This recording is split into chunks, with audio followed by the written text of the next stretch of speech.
أعوذ بالله من الشيطان الرجيم.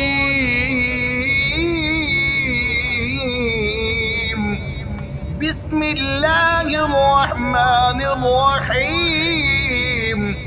يا أيها المزمل قم الليل إلا قليلا نصفه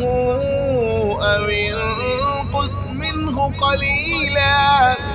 أو زد عليه ورتل القرآن ترتيلا إنا سنلقي عليك قولا ثقيلا إن ناشئة الليل هي أشد وطئا وأقوم قيلا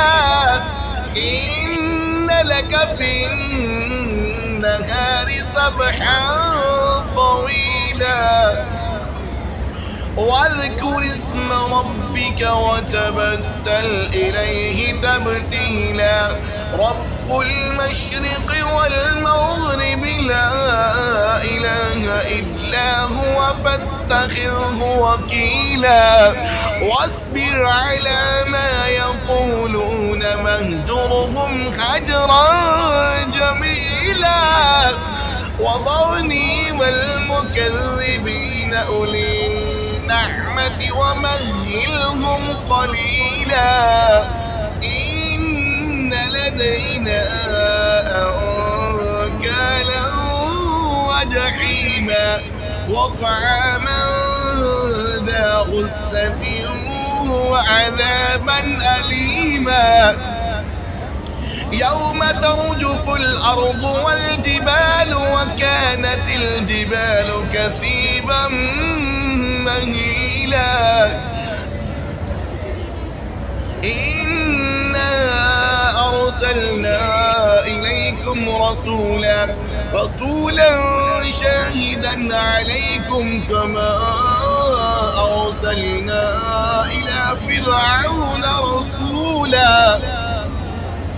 فعسى فرعون الرسول فأخذناه أخذا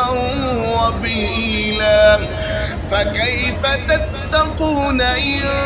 كفرتم يوما يجعل البلدان شيبا السماء منفطر به كان بعده مفعولا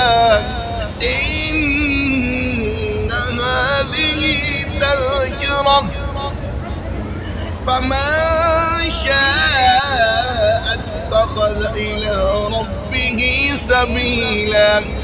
إن ربك يعلم أنك تقوم أدنى من ثلثي الليل ونصفه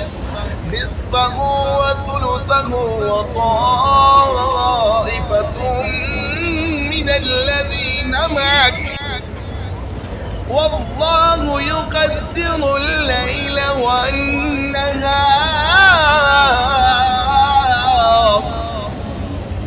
علم أن لن تحصوه فتاب عليكم فاقرؤوا ما تيسر من القرآن علم أن سيكون منكم مرضى وآخرون يضربون في الأرض يبتغون من فضل الله وآخرون يقاتلون في سبيل الله فاقرؤوا ما تيسر منه وأقيموا الصلاة وآتوا الزكاة وأقرضوا الله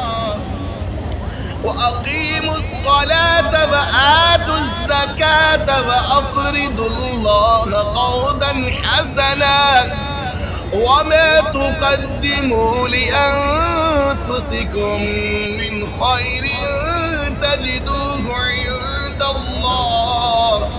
هو خيرا وأعظم أجرا واستغفروا الله إن الله غفور رحيم. صدق الله العظيم.